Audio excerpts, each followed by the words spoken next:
Baik, sebelum kita siapkan pelajaran kita pada siang hari ini, coba dilihat kanan kirinya masih ada sampah atau tidak?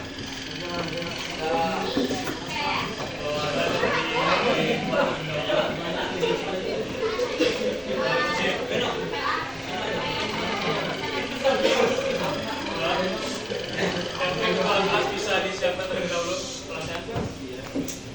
Siap, gerak.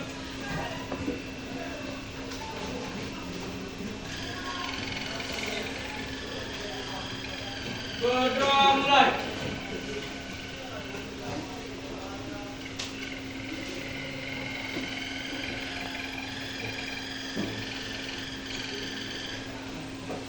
Selesai.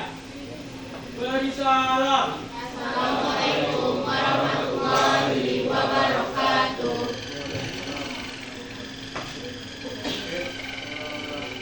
Maksud terlebih dahulu ya. Jadi Bapak panggil namanya coba lihat makanannya ya. Oke, Abdurrahman, siapa Raden? Haji Fairuz, hadir. Afifah Nuraini, hadir. Ismail Ahmad, hadir Pak. Alia hadir. Arini Farisa, hadir. Ayu Budanti, juga. Azarin, paham ya tentang realisasi bude pada minggu lalu ya. Jadi kita masuk ke topik yang kedua yaitu tentang perubahan UUD NRI tahun 1945. Jadi pada siang hari ini kita akan masuk di poin latar belakangnya mengapa terjadinya perubahan UUD NRI tahun 1945.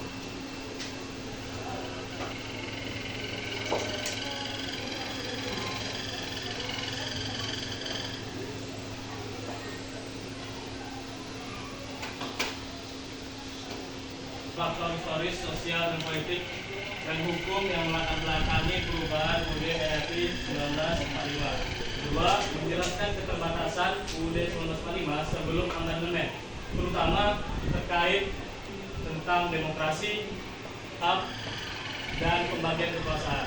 Ada yang tahu kemarin mengapa terjadinya perubahan atau amandemen tentang pembagian kekuasaan? Kalau saya seperti apa? Presiden apa yang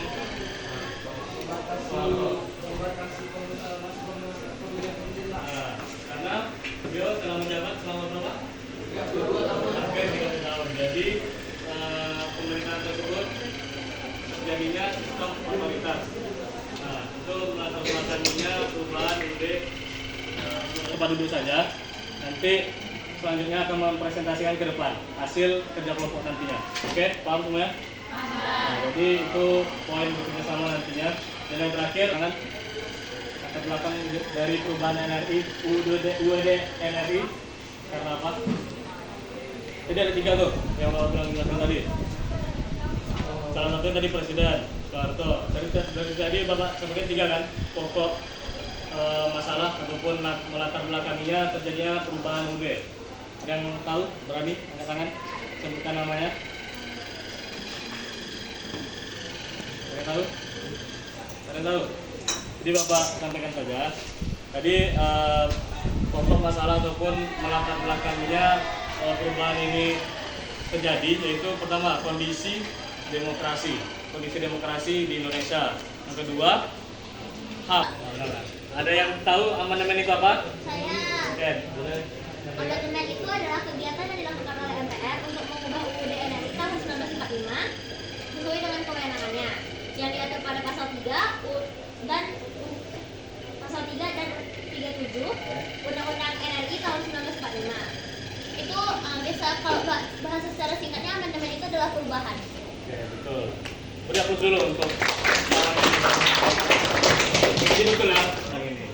Yang kedua tentang kekuasaan presiden yang sangat besar atau eksekutif TV tadi yang dibilang apa tadi? Baik. Nah, tadi contohnya Presiden Soeharto hampir menjabat 30 tahun. Jadi mengakibatkan kekuasaan yang dijalankan oleh Presiden Soeharto bisa dikategorikan dengan otoriter. karena tidak ada demo balance. Kalian tahu? Kalian tahu? Itu seperti pembagian kekuasaan di pemerintahan. Jadi ada pembagian pembangunan tadi, ada yang eksekutif, ada yang yudikatif, ada yang legislatif, atau yang dikenal dengan trias.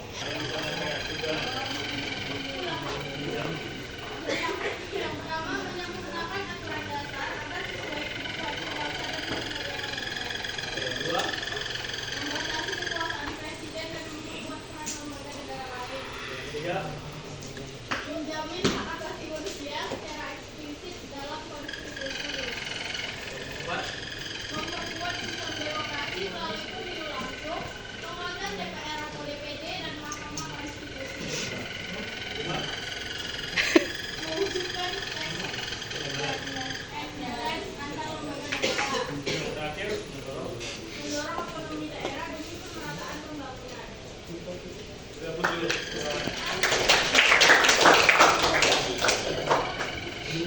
Jadi dampak dari amandemen kemudian nanti yang terakhir itu rakyat dapat memilih secara langsung wakil rakyat seperti presiden, wakil presiden maupun anggota dewan legislatif. Nah, jadi sebelum kita masuk ke kesimpulan, Bapak tadi sudah sampaikan di awal kita akan membentuk kelompok diskusi. Jadi kelompok satu dari mana? Ini, dengar benar. Oke, misalnya kelompok satu, kelompok dua, kelompok tiga, kelompok empat. Jadi masing-masing kelompok Bapak minta tolong untuk dibentuk ketua kelompoknya. Jadi ketua kelompok siapa? Kalau bisa katakan. Ada ketuanya? Kelompok satu. Oke. Kelompok dua ketuanya siapa? Oke. Kelompok tiga ketuanya siapa? Oke. Kelompok empat ketuanya siapa? Oke. Jadi peran ketua kelompok mengawasi dan membantu kerja dalam tugas kelompok nantinya. Jadi ketua berhak melihat kawan-kawannya yang tidak berkontribusi, nanti dicatat saja namanya, tapi tanda silang.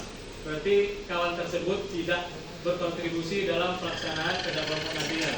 Jadi nanti sudah selesai pengerjaan KPD, maju ke depan dari kelompok 1 presentasi. Nanti kelompok 2, 3, dan 4 diharapkan untuk bertanya kepada kelompok 1.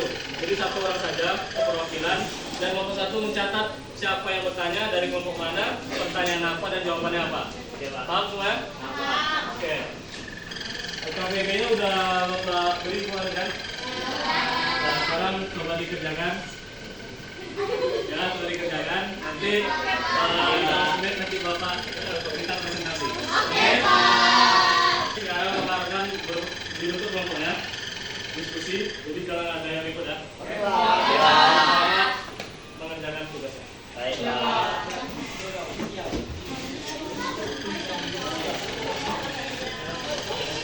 Belum bertanya nih, lama nunggu ya kan? Jadi diusahakan jadi pertanyaan dulu untuk kelompok yang maju. Udah kan? Sama. Pak, ketahuan Pak. Ya. Nah, jadi kan Mas Datu kalau bisa bertanya nanti ini.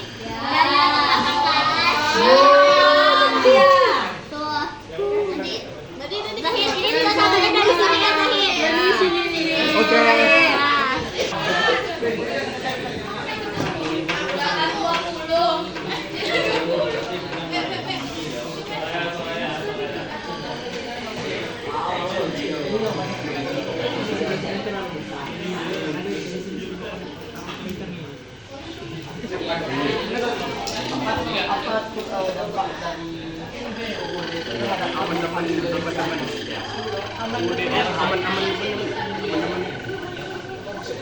Apa dampak dari perubahan Ya, tapi kan kita nanya dalam apa? Dalam rangka HAM. Oh iya.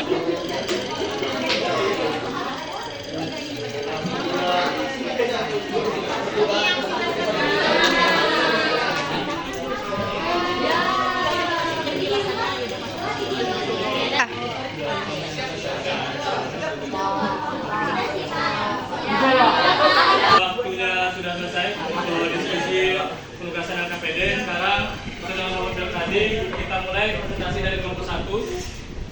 Nanti dilanjutkan dari kelompok 2, 3, dan 4. Oke, sekarang dipersilakan kelompok 1 untuk presentasi ke depan untuk 3 orang. Yang dipersilakan. Jadi yang lain mohon isi maju.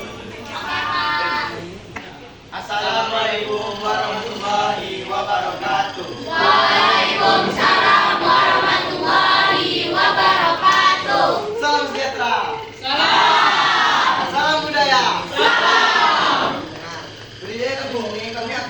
membahas LKPD kami tentang latar belakang perubahan UUD Negara Republik Indonesia tahun 1945. Mula kelompok kami terdiri dari 1. George Narski, 2. Randi Madindo, 3. Eko Genesa, 4. Empadilla Noel, 5. Adi Wairus, 6. Haji Fakrudino, 7. M. Abdul Aziz, dan yang terakhir M. Abdul Rahman M. Rashid. Lanjut ke soal yang pertama. Soalan pertama, sebutkan 3 kelemahan utama UUD 1945 sebelum amandemen. 1.